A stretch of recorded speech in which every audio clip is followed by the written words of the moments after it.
마태복음 14장 34절부터 36절까지입니다. 34절부터 36절까지.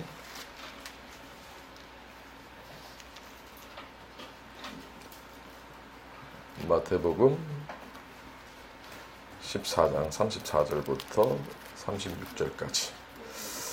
여러분들과 제가 같이 교독하도록 하겠습니다.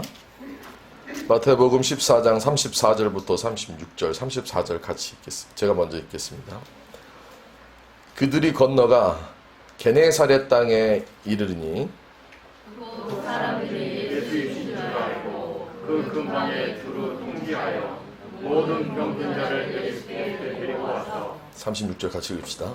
다만 예수의 옷자락에라도 손을 대게 하시기를 간구하니 손을 대는 자는 다 나음을 얻느니라. 아멘. 갑자기 이렇게 마태복음 강해를 쭉 하는데 오늘은 세 구절밖에 안 돼요. 그러니까 목사님이 일부러 의도적으로 이 말씀 구절에 대한 걸 이게 단락으로 끊으려고 해서 이 세 구절만 한 건가? 그 의도도 충분히 있습니다. 왜냐하면 그 다음 15절부터는 이 마태복음의 내용이 갑자기 전환이 되어지거든요. 그러니까 14장까지는 예수님께서 일으켰던 이적에 대한 내용들이 이렇게 쭉 나와요. 오병이어의 기적, 무리를 걸으시는 사건, 그 다음에 오늘 옷깃을 만졌던 사람들의 병 나음, 이런 건데, 유독 34절과 36절 이 내용은 그렇게 많이 언급이 안 되어져요. 그러니까 무리를 걷는 사건에 대한 거는 막 구체적으로 좀 예언도 얘기도 되어지고, 그 안에 다이알로그도 들어가 있고, 그러니까 다이알로그라는 건 대화도 들어가 있고, 이런데, 유독 34절과 36절은 우리가 그냥 성경을 읽으면 그냥 쉽게 지나쳐버릴 내용 중에 하나예요. 근데 결코 그렇게 우리가 읽으면서 쉽게 지나칠 만한 내용이 아닙니다. 이 안에는 굉장히 많은 함축적인 의미가 담겨져 있어요. 그걸 오늘 쭉 이은 이 마태복음 강해를 이어서 하고자 합니다. 오늘 주된 내용은 옷자락에 손을 댔는데 병든 사람이 나은 거예요. 이 시작은 어디서부터 시작이 되어졌는지 여러분들 기억하십니까? 우리 옷자락 만져서 병난 사람이 성경에 있는데 그게 누구라고 기억하고 계십니까? 혈루증을 앓는 여인이 옷자락을 만졌는데 나았죠. 그 소식이 삽시간에 온 갈릴리에 다 퍼진 거예요. 조금 사전 설명을 드리자면 여기 오늘 본문 말씀 나오는 게네사렛이라는 땅 있잖아요. 게네사렛. 막 성경에서 이런 지명들 나오면 어려워요. 게네사렛, 저도 헷갈립니다.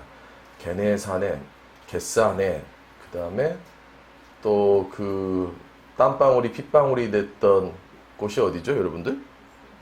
겟세마네. 헷갈리죠? 게네사넷, 겟세마네, 겟바셋, 이런 데가 다 있는데, 이런 명칭들이 대부분 갈릴리 주변에 있는 지역이라고 생각을 하시면 편해요. 사실 속칭 여기 게네사렛 땅은 갈릴리 바다, 갈릴리 호수, 그 근처 근방인 거예요.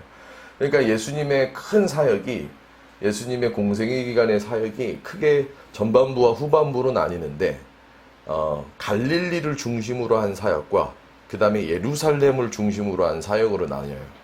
그러니까 예루살렘은 그 시대의 중심 도시죠. 그러니까 세상의 중심으로 들어간 거고, 갈릴리는 그 세상의 중심으로부터 소외돼 버린 거예요. 그러니까 굳이 여러분들의 이해를 돕기 위해서 쉽게 표현을 하자면 저기 경남 어디 구석에 있는 시골에서 사역을 하다가 서울의 종로로 온 거랑 비슷한 거예요. 그러니까 지금 예수님의 이 마태복음 강해 안에서의 사역은 갈릴리 바다 주변, 그러니까 조금 외곽 지역에서 이렇게 지금 사역을 하고 있다라고 보면 되고, 여기서 게네사렛이라고 하는 곳은 다 통칭해서 갈릴리 지역이라고 보시면 됩니다. 그러니까 게네사렛, 갈릴리 바다, 그리고 갈릴리는 바다일까요? 호수일까요? 호수예요, 호수. 우리가 생각하는 바다가 아닙니다. 그냥 하도 호수가 커서 사람들이 통칭해서 그냥 바다라고도 얘기하는 거예요. 얼마나 넓은지 한강이랑은 비교도 할 수 없는 이 웅덩이 같은 갈릴리 그거예요. 그리고 이제 팔레스타인의 어떤 지리적인 걸 생각해 보면 그 중심으로 해서 초원지, 비옥한 땅이 형성이 돼 있어요. 왜냐하면 워낙 건조한 지역이라서 물 있는 지역에 사람들이 몰려 살 수밖에 없고, 또 그 물 있는 지역이 비옥하다 보니 거기서 농사 짓고 거기서 뭐를 할 수밖에 없어요. 그러면 거기는 대부분 서민들이 있겠죠. 부자들은 그런 데서 안 살겠죠. 왜냐하면 그냥 야 물 길러와 하면 되고 뭐 하면 되니까. 사람들은 왜 우리가 이렇게 고도화된 사회에 살기 전에는 대부분 사람들이 어디에다가 둥지를 트죠? 다 강 주변이에요. 기억하실지 모르겠지만 한 70년대 80년대 저기 안양천을 가보면요, 그 안양천 뚝근처로 사람들이 많이 살았어요. 그런 것처럼 대부분 이스라엘 백성들, 그러니까 가난하고 힘든 서민적인 사람들이 이 주변에 살았다는 거예요. 그러니까 예수님의 지금 모든 이적들은 어디에서 일어난 거냐면 이 갈릴리 주변에서 다 일어나고 있는 거예요. 그리고 여기서 명칭하는 게네사렛, 여기는 갈릴리의 주변의 도시임을 얘기하고 있는 겁니다. 어찌됐든 다시 돌아와서 혈증을 앓는 여인이 그 말도 안 되는 질병을 예수님의 옷자락을 만져서 낫게 됐다라는 소문이 삽시간에 퍼지기 시작한 거예요. 우리가 바꿔 생각해 보면 그건 정말 놀라운 일이었던 거예요. 물론 그 의미를 생각하기 이전에 그냥 사람들은 그 의미를 분석하고 그 의미를 깊게 생각하기 이전에 야, 그 낫지 않는 병이 나았다라고 얘기하면서 그것이 소문이 삽시간에 퍼지니까 사람들은 뭘 더 궁금해 하겠어요? 그것이 어떻게 낫는지에 대한 원리와 그것을 어떻게 낫게 했는지보다도 야, 그러면 나도 나을래? 라고 전국에 있는 병든 사람들이 다 모이기 시작한 거예요. 그리고 예수님의 말씀을 들으려고 하기보다는 다 뭐 하려고 했겠어요? 옷자락을 만지고 싶어 했던 거예요. 옷자락을. 그러니까 그러면 옷자락이 병을 낫게 한 겁니까? 예수님의 옷자락을 만져서 병이 낫게끔 되어진 겁니까? 여기서 헷갈리시면 안 됩니다. 옷자락을 만져서 병이 난 거예요? 아니면 예수님의 옷자락을 만져서 병이 나은 거예요? 예수님의 옷자락을 만졌기 때문에 병이 나은 거죠. 우리는 이걸 구분해야 되는 거예요. 제가 이렇게 설명하면 구분하기 쉽겠지만 실제로 우리 신앙은 그냥 옷자락만 만지고 싶어하는 사람들이 많아요. 그러니까 거기가 용하다. 그게 왜 용한지는 생각해보지 않고 여러분들 병원 갈 때 어때요? 거기 잘 고친대 이러면 그 사람이 어떤 의학적인 소견과 어떤 의학적인 접근으로 이 사람을 낫게 하는지는 궁금하지 않죠. 그냥 거기가 용하다 하니까 가는 거죠. 맛집은 어떻게 갑니까? 거기서 어떻게 요리를 했는지는 궁금해하지 않아요. 그냥 거기 가서 맛보고 내가 맛있으면 된다라는 생각으로 맛집을 찾죠. 세상은 이렇게 인간의 단순한 심리와 인간의 단순한 욕망과 인간의 단순한 희망과 소망을 우리로 하여금 깊게 숙고하고 생각해보는 것보다 결과론적인 사고방식으로 신앙생활을 하거나 삶을 살아갈 때가 되게 많이 있습니다. 첫 번째 제가 오늘 이 말씀을 통해서 조금 우리가 깊게 생각해보자 하는 것은 우리의 신앙이 너무 단순화된 결과론적인 사고방식으로만 신앙생활을 하면 그 결과는 결코 깊은 것이 되어질 수가 없는 거예요. 마치 이런 거랑 똑같습니다. 된장을 상처에 난 곳에 바른다든지 우리의 토속적인 어떤 그런 치료 방법으로 뭔가를 했었을 때 오히려 덧나는 경우가 있듯이 우리의 단순화되어져 버린 결론의 사고방식으로 내가 원하는 것만을 신앙생활 가운데서 추구하면 절대 이루어지지 않겠죠. 예컨대 젊은 학생들이 시험 공부는 하나도 안 했는데 내가 기도하면 시험 점수가 잘 나오길 바란다든지 그건 틀린 거죠. 그렇지 않습니까? 열심히 공부를 했는데도 결과가 내 마음대로 되어지지 않을 것 가운데 불안한 가운데 내가 하나님 앞에 담대함을 달라고 기도하는 건 가능하죠. 우리가 골리앗을 무찔렀던 다윗의 이야기를 성경 말씀에서 굉장히 재미있게 혹은 흥미롭게 듣는데 여러분들이 그 말씀 안에서 우리가 더 깊게 생각해 볼 건 뭐냐면 다윗이 골리앗을 무찌른 것도 놀라운 일이지만 만약 다윗이 물맷돌질을 할 줄 몰랐다면 결코 골리앗을 무찌를 수는 없었을 겁니다. 그냥 단순하게 내가 원하는 것만을 이루고자 하는 것 가운데 신앙생활을 하는 것은 전혀 의미가 없다라는 것이죠. 우리의 신앙생활은 결코 단순하게 내가 원하는 것만을 이루기 위해서 신앙생활을 하는 게 아닙니다. 이걸 더 깊게 생각해 보면 우리보다 하나님이 위인 거지 하나님이 우리의 종이 되어줄 수는 없다 이거예요. 우리가 하나님의 마음을 이해해보고 우리가 하나님의 뜻을 헤아려보고 우리가 하나님의 생각을 조금이라도 같이 공유해보려 할 때에 우리의 신앙이 성장하고 성숙되어지는 거지 내가 생각하는 것들을 하나님이 따라주길 바라고 내가 원하는 것들을 하나님이 들어주길 바란다면 그저 하나님은 도구화 될 수밖에 없는 거죠. 그러니까 그냥 하나님이 툴밖에 안 되어지는 겁니다. 사실 알고 보면 우리가 하나님의 도구인 거죠.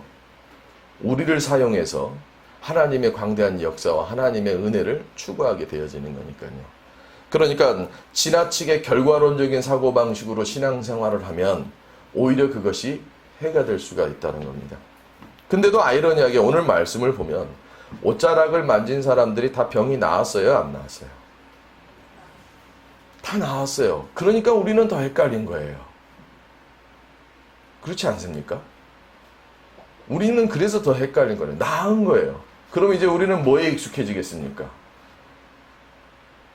그 옷을 입고 그 옷자락의 능력을 가진 예수님을 바라봐야 되는 건데 우리는 옷자락 만졌으니까 나았어 라고 생각을 하며 또 옷자락만 만지길 원하겠죠. 아닌 것 같아도 신앙생활을 수십 년을 하더라도 우리는 결과론적인 것, 내가 원하는 것에 대한 성취 목적적인 신앙생활을 할 때가 많아요. 뭘 하게 해주세요. 뭐를 하게 해주세요. 이렇게 되게 해주세요. 누가 합격되게 해주세요. 누가 병이 낫게 해주세요.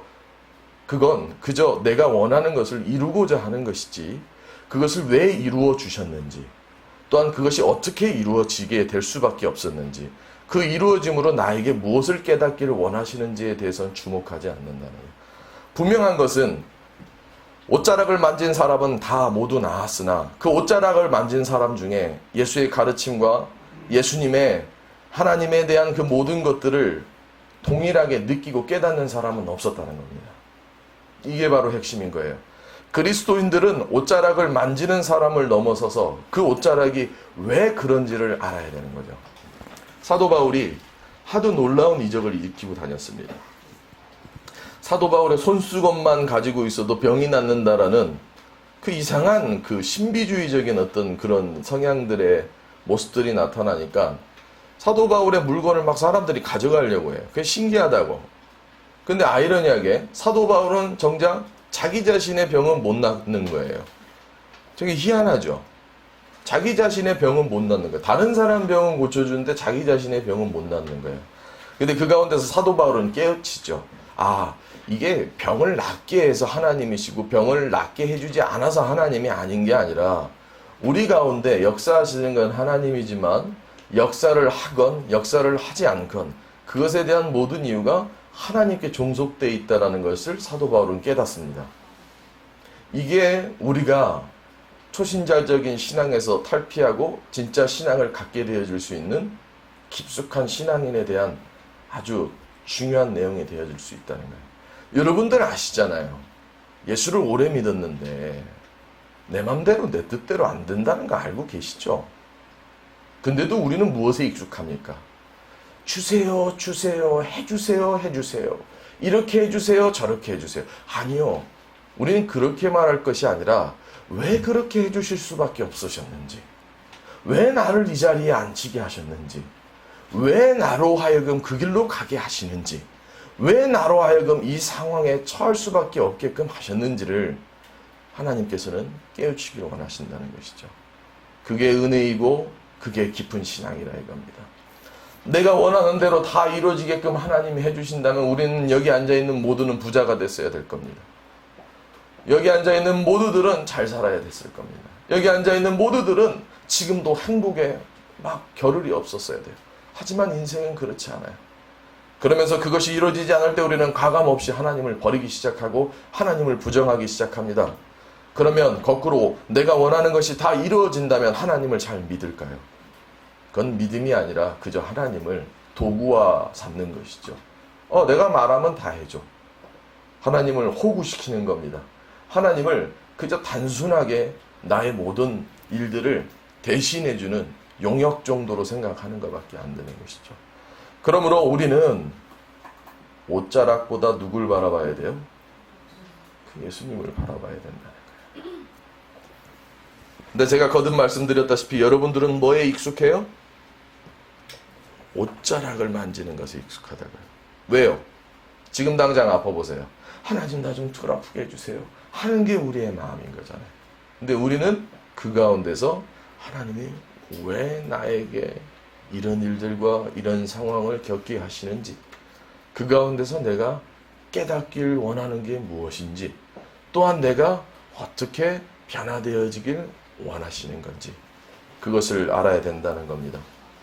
그러므로 우리는 첫 번째, 무엇보다 중요한 것은 옷자락보다는 그 옷을 입고 있는 예수님을 바라봐야 된다는 겁니다. 자꾸 옷자락만 만지려고 가면 안 된다 이거예요. 오늘도 여러분들은 이 무더운 날씨에, 아는미 집사님이 기도했듯이 이 무더운 날씨에 발걸음을 교회로 옮겼어요. 이것이 단순하게 옷자락 만지고자 하는 마음에, 그저 그런 단순한 마음이 아니라 오늘 말씀을 통하여서 나에게 내 삶에 무엇을 알게 하시고자 하시는지를 우리는 깨달아야 될 필요가 있다는 것이죠.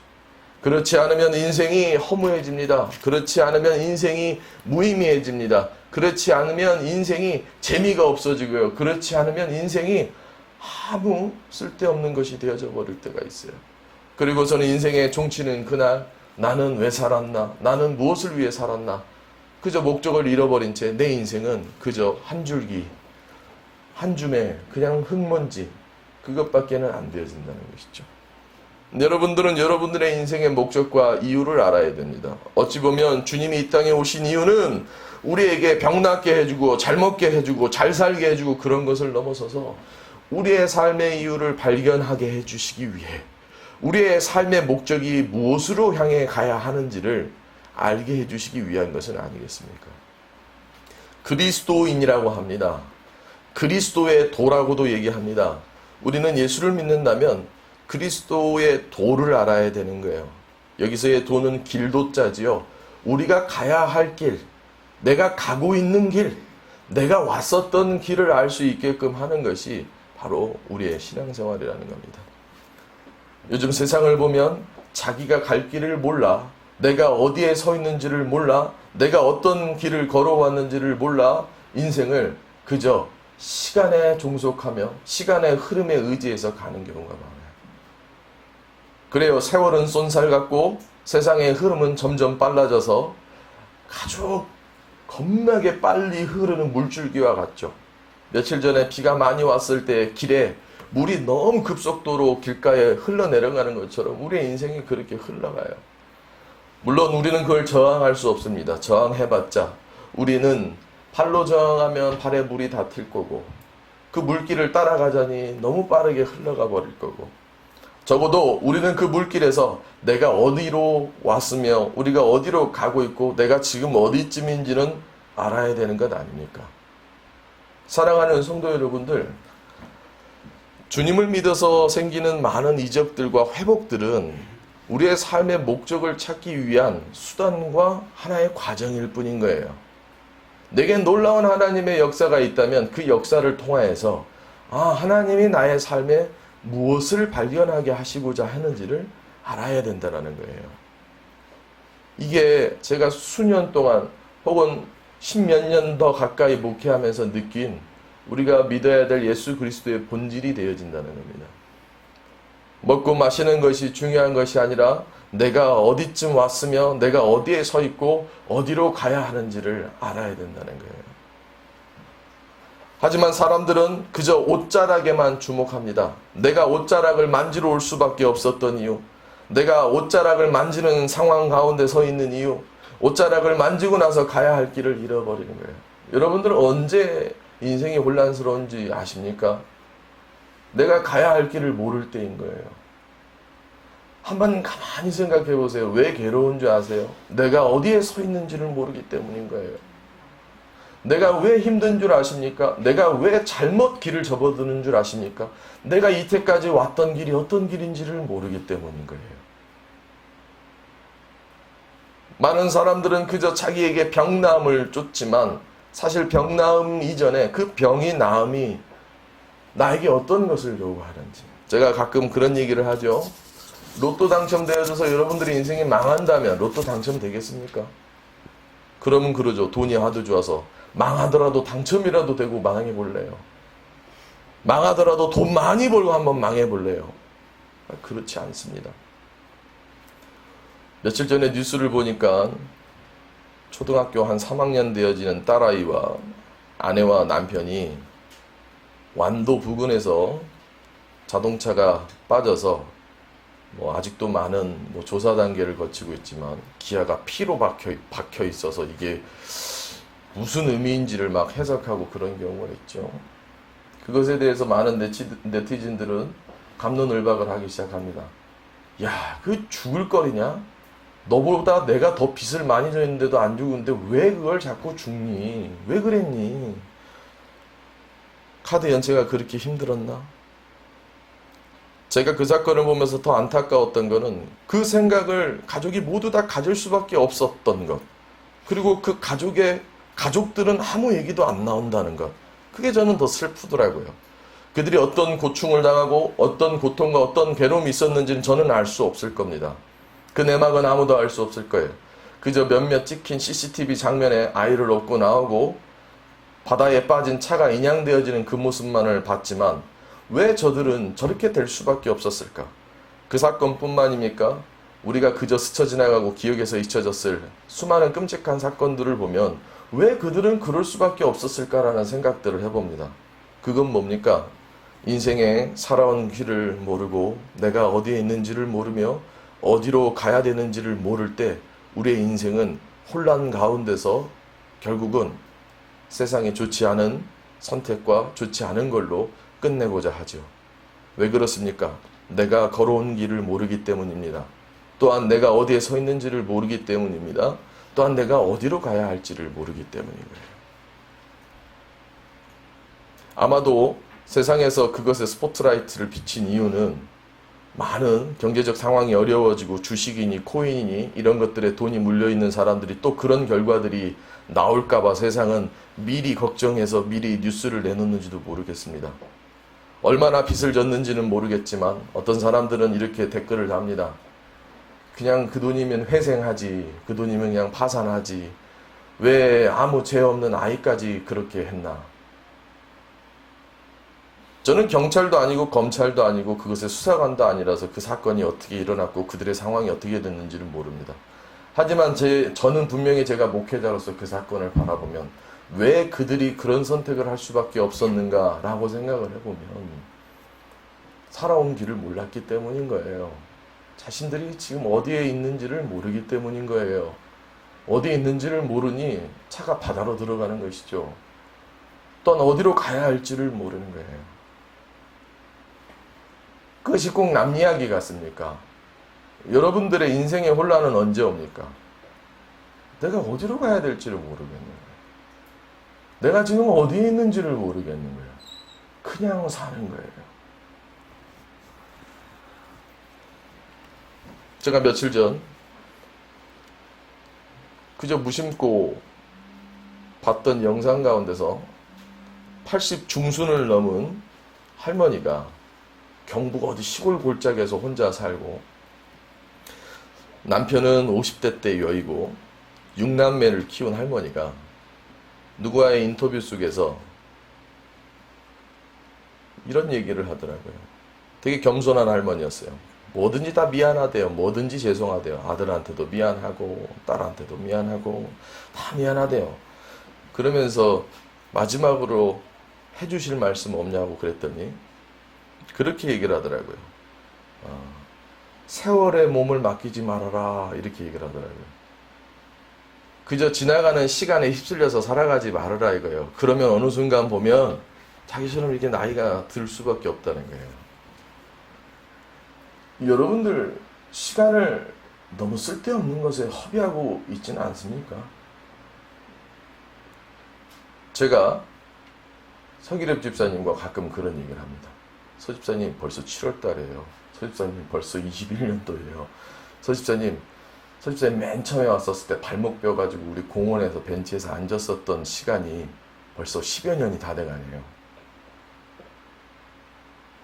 사랑하는 성도 여러분들, 여러분들의 삶을 더 의미 있게끔 살아가실 수 있길 바랍니다. 주님은 여러분들의 삶을 더 의미 있게끔 살아가게 하기 위해 여러분들의 병을 낫게 해줬던 거예요. 단순하게 병을 낫게 하기 위해 주님이 오신 게 아니에요. 여러분들의 인생은 어떤 의미를 둘 겁니까? 우리는 장례식장에 가면 그 사람의 인생을 조금은 엿볼 수 있습니다. 아무도 오지 않는 장례식장, 아무도 그 사람의 죽음에 대해서 애도하지 않는 장례식장, 심지어는 겉으로 말은 안 하지만 속으로는 잘 죽었다라고 하는 장례식장. 그럴 줄 알았지, 그러니까 저렇지. 우리가 그 모습을 볼 때 그 모습은 현실에서의 죽음이지만 사실 그것에 대한 의미는 뭡니까? 그 사람의 인생의 잘삼과 못삼이 그 결과로 나오는 것 아닙니까? 저는 조금은 듣기 거북한 말일 수 있으나 여러분들이 죽는 그날을 생각해 본다면 여러분들의 하루하루는 정말 많은 의미를 두고 살아야 되지 않겠습니까? 그저 옷자락 만지는 것에 미친 나머지, 그저 옷자락만 만지면 다 끝날 것이라는 나머지, 사실 옷자락 만지고 나아진 사람들은 오히려 더 다음 과제와 다음 예수님에 대한 어떤 깊은 이해가 필요했던 것은 아닐까요? 우리는 모두 은혜를 받고 살아갑니다. 은혜 가운데서 살아가고 그 은혜 가운데서 오늘의 유지가 되어지는 겁니다. 은혜는 우리로 하여금 우리의 인생을 풍요하게 하는 것보다도 우리의 인생을 유지하게 해주는 것이 은혜인 거예요. 무엇이 은혜이냐? 지금 여러분들의 배우자 혹은 여러분들의 가족들, 여러분들의 사랑하는 사람들과 이렇게 같이 앉을 수 있는 것이 은혜인 거예요. 이렇게 유지되어질 수 있게끔 해주는 것이 은혜인 것이지 여기서 더 나아질 것을 기대하는 것이 은혜는 아니라 이 말이에요. 우리가 어머니의 은혜라고 얘기할 때 어머니가 나에게 해줄 것에 대한 것을 은혜라고 생각합니까? 지금까지 내가 어머니와 그런 관계를 유지할 수 있게끔 해주는 것이 은혜인 것이잖아요. 하나님의 은혜, 우리는 받을 은혜를 생각한 것보다 주신 은혜를 생각하며 기억하면서 살아가는 것이 중요하지 않겠습니까? 세상에 나가면 우리는 세상에서 무언가에 미치게 합니다. 당장 월요일이 되어지면 나의 집중력과 나의 인생에 대한 것을 하나님 앞에 주목하기보다는 그저 세상의 큰 물줄기에 휩쓸려 살아갑니다. 업무에 치이고 내가 일하는 장소에 치이고 그러다 보면 내 인생은 온데간데 사라져가 버리고 오히려 나는 어디로 갈지 몰라 그냥 허덕이면서 그 줄을 따라가게 돼 있어요. 근데 그 줄을 따라가는 그곳은 사망의 길이 되어질 수도 있고 더 어려움에 처해질 수 있는 길이 될 수도 있는데 적어도 주님께서는 그 길이 무슨 길인지는 알고 가라 이거예요. 사랑하는 성도 여러분들, 여러분들의 인생의 참 의미를 주님 안에서 발견하실 수 있길 소망합니다. 주님이 병만 낫게 해주셨다면 주님은 그저 당대 최고의 의사였을 겁니다. 근데 주님은 의사가 아니에요. 주님은 우리의 삶의 목적과 이유와 구원과 은혜와 영생에 대한 것을 얘기하고자 하는 것이죠. 여러분들 영생이 뭐라고 생각합니까? 이 땅에서 영원히 죽지 않고 사는 것이 영생이라고 생각합니까? 아니죠. 나의 삶의 의미를 발견하고 그 인생의 의미가 모두 흩뿌려져서 모든 땅에 풍성하게 나무가 자라고 숲이 우거질 수 있는 그것에 대한 것이 영생은 아니겠습니까? 사랑하는 성도 여러분들, 세상은 점점 우리의 인생의 갈 길을 혼돈스럽게 만듭니다. 그리고 돈에 미치게 하고 세상의 성공에 미치게 하며 세상에 어느 순간 취해 있게 만들죠. 하지만 기억하십시오. 죽어서 절대 여러분들은 아무것도 가져갈 수가 없습니다. 옷자락도 가지고 갈 수가 없습니다. 그 옷자락을 만졌을 때 내게 온 은혜는 가져갈 수 있겠지요.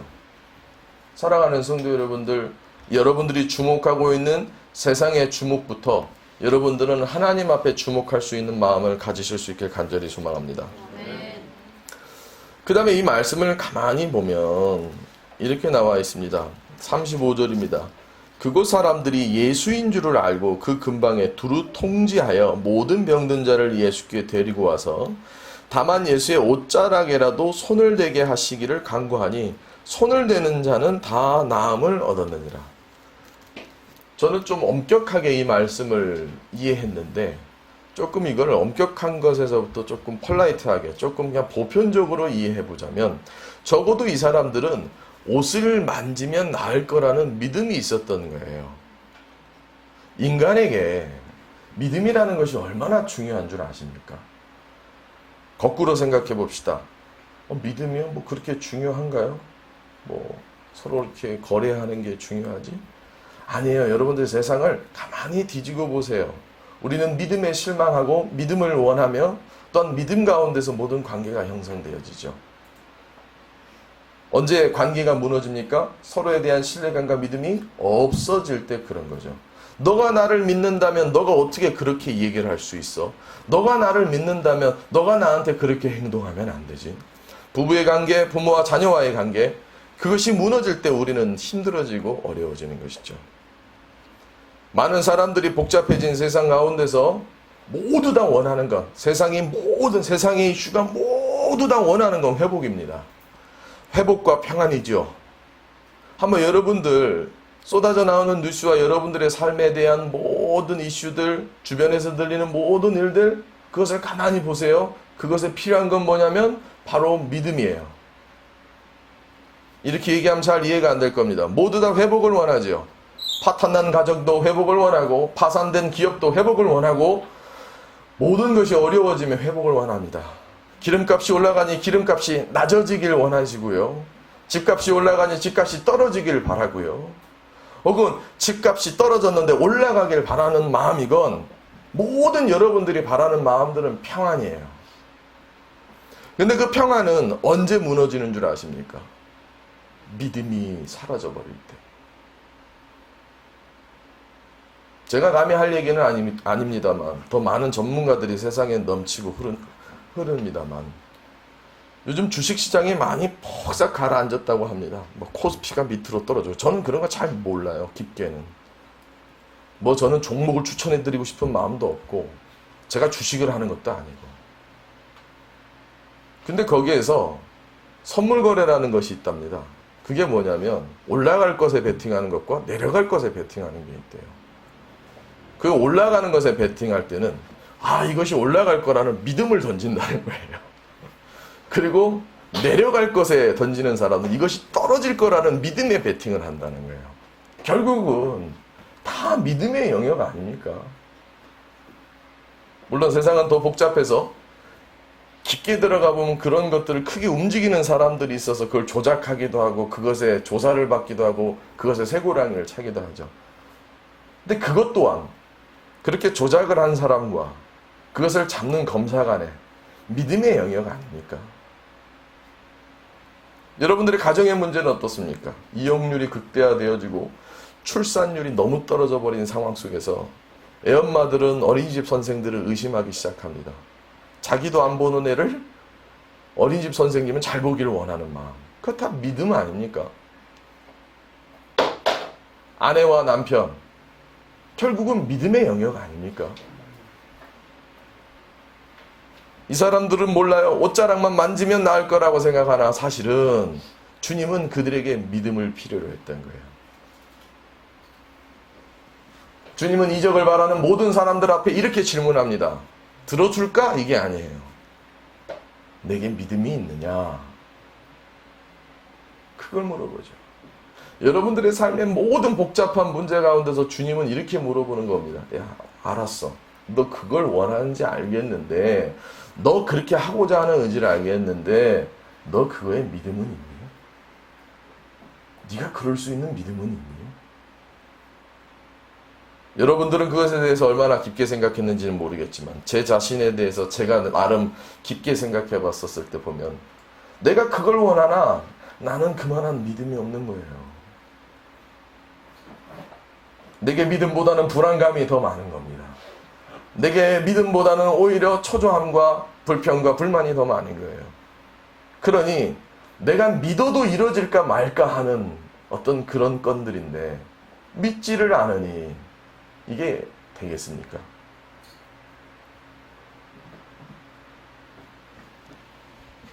제가 제 주변 사람들과 얘기하다 보면 제가 그런 얘기를 가끔 할 때가 있습니다. 내 불길한 예감은 틀린 적이 없어. 근데 바꿔 생각해 보면 그것에 관한 내 믿음이 없어서 그것이 다 엉망진창이 된 건 아니겠습니까? 참 재미있는 거예요. 내가 그걸 원하는데 나는 그거에 대한 믿음이 없는 거예요. 나는 돈을 많이 벌면 좋겠대요. 근데 나는 그 돈을 많이 벌 만큼의 나 자신에 대한 믿음도 없는 거예요. 그러면서 돈은 많이 벌고 싶대요. 그게 욕심인 거죠. 능력은 항상 수반해야 될 책임감이 따르기 마련입니다. 여러분들 돈 많이 벌길 원하죠. 하지만 돈 많이 벌면 주변에 돈 많은 사람들 많이 보면 고민에 잠을 못 잡니다. 돈 많은 사람보다 돈 없는 사람이 잠은 더 잘 자요. 그러니까 성경에도 그런 얘기가 나오죠. 야, 하도 부자가 그거 가지고 고민을 하니까 야, 천국에 가면 거기 고가는 해하지도 않고 그건 좀도 먹지 않아. 우리가 하는 대부분의 고민들을 뭡니까? 무엇을 먹을지 무엇을 마실지만 생각하죠. 그러니까 주님이 오죽하면 이렇게 얘기합니까? 무엇을 먹을지 무엇을 마실지 무엇을 입을지 걱정하지 말라. 그리고 뒤에 나오는 내용은 주님께서 무엇을 우리에게 원하는 겁니까? 바로 믿음을 필요로 하는 것이죠. 예수님의 옷자락, 그것 뒤에 감춰진 우리가 해야 될 건 바로 믿음인 겁니다. 세상에서 너무 많은 경험을 하다 보니 잃어버리는 믿음만 생기게 마련이죠. 부부가 왜 이혼을 하고 선생과 제자들이 자꾸 왜 불신에 쌓이며 왜 국민들과 나라가 자꾸 대립을 합니까? 국민은 나라를 못 믿고 나라는 국민을 못 믿는 거예요.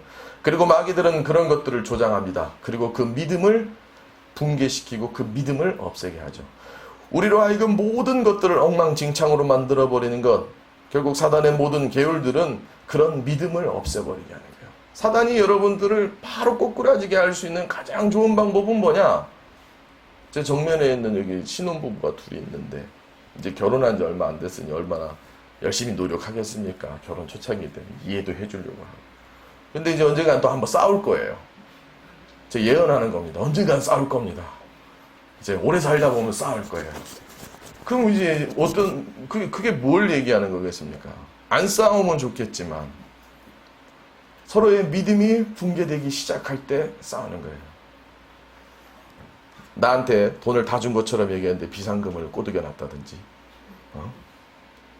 분명 나한테 술을 안 먹는다고 했는데 몰래 술을 먹는다든지, 그러면 믿음이 붕괴하기 시작하는 거예요. 그러면 관계는 다 무너집니다. 여러분들 한번 보세요. 믿음 없는 자가 되지 말고 차라리 오히려 되려 믿음 있는 자가 되라고 얘기하지 않습니까? 사랑하는 성도 여러분들, 세상은 여러분들로 하여금 이렇게 얘기합니다. 야, 옷자락 만진다고 낫겠냐? 응? 옷자락 만진다고 낫겠어? 이걸 오늘 지금 이 시간의 말로 바꿔볼까요? 야, 이 뜨뜻더운데 교회 와서 예배 드린다고 내 삶이 달라지겠냐? 이거 아닙니까? 그저 어쩔지 몰라 마주하지 못해 그냥 오는 건 아니겠습니까? 그러면 여러분들은 믿음 있는 자입니까?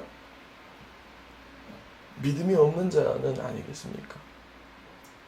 사랑하는 성도 여러분들, 주님께서는 우리에게 이 어려운 시대와 어려운 상황과 어려운 처지와 각자 이겨내야 될 모든 상황 가운데서 믿음을 요구한다라는 걸 잃어버리지 마시기 바랍니다. 아무리 여러분들로 하여금 의심이 들게 한다 한들, 아무리 여러분들로 하여금 낭망하는 마음이 들게 한다 한들, 주님 앞에 여러분들이 받은 소명과 주님 앞에 여러분들이 받은 확신의 믿음이 흔들리지 마시기 바랍니다. 흔들리는 건 주님이 아닙니다. 여러분들이 흔들리는 거죠. 세상을 보고 남의 이야기를 듣고 남의 소리를 듣기 시작하면 내 가치관은 송두리째 흔들어버리죠. 어떤 친구가 저한테 와서 그럽니다.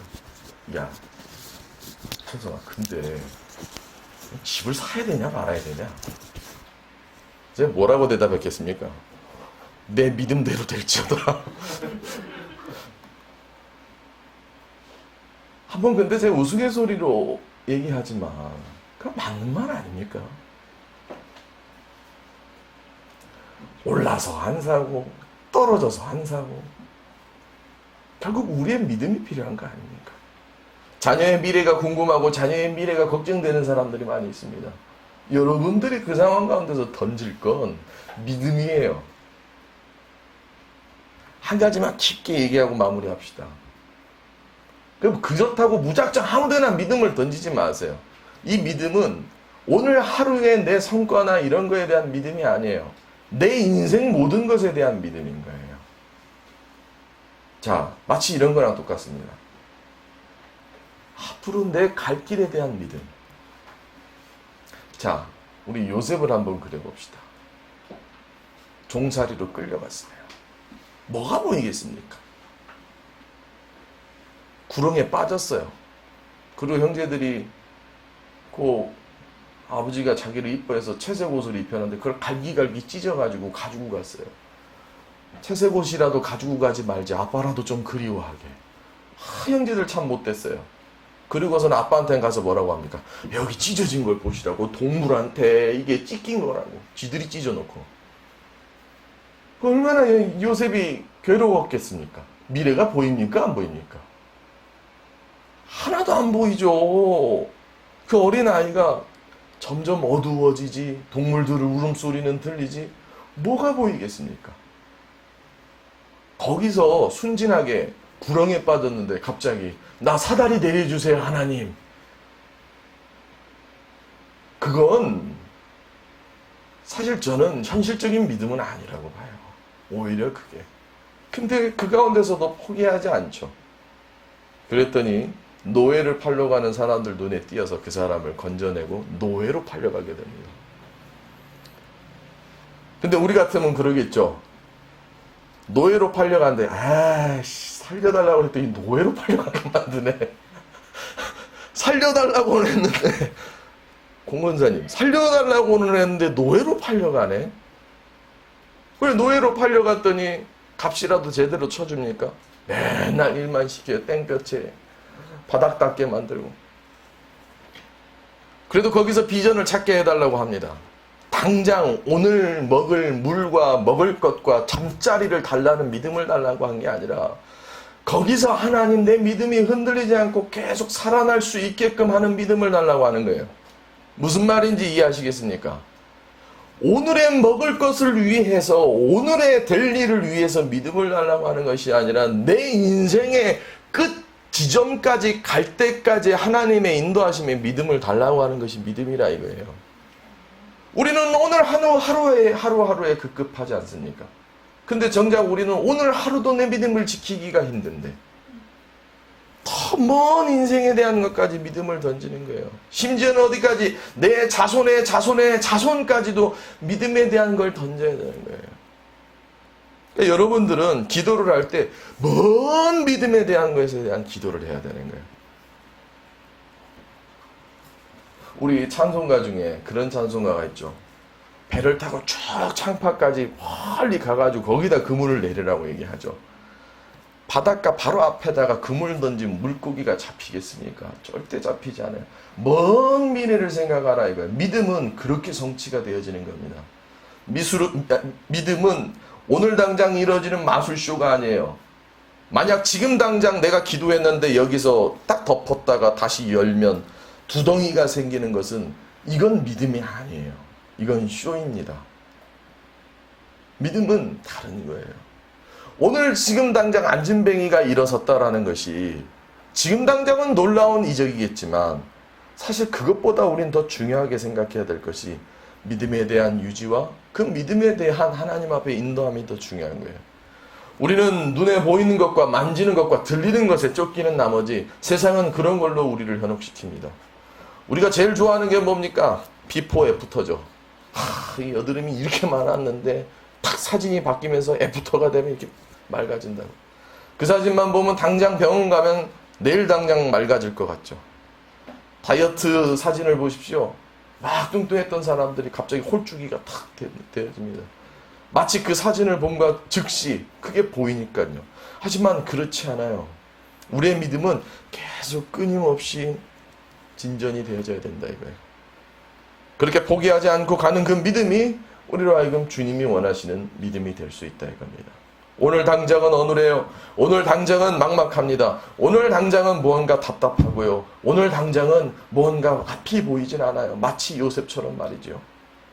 하지만 그 믿음이 꾸준하게 이어지고 꾸준하게 계속 하나님 앞에 내 인생에 대한 이유를 찾는다면 여러분들이 주님이 찾는 온전한 백성, 온전한 믿음 있는 자가 되지는 않겠습니까? 주님은 제자들을 찾아올 때마다 묻습니다. 내게 믿음이 있느냐? 내게 믿음이 있느냐? 사랑하는 성도 여러분들, 주님이 여러분들에게 묻습니다. 여러분들은 믿음이 있습니까? 현실에 가려져 버린 채 여러분들이 던져야 될 믿음과 여러분들이 바라봐야 될 믿음을 잃어버린 것은 아니겠습니까? 성도 여러분들, 믿음을 찾아 오늘 예수님의 옷자락 가운데 그 옷자락보다는 그 예수님이 원하시는 바를 찾으며 살아갈 수 있길 간절히 소망합니다. 우리 찬송가 363장 부르시면서 예물 봉헌하도록 하겠습니다. 393장입니다.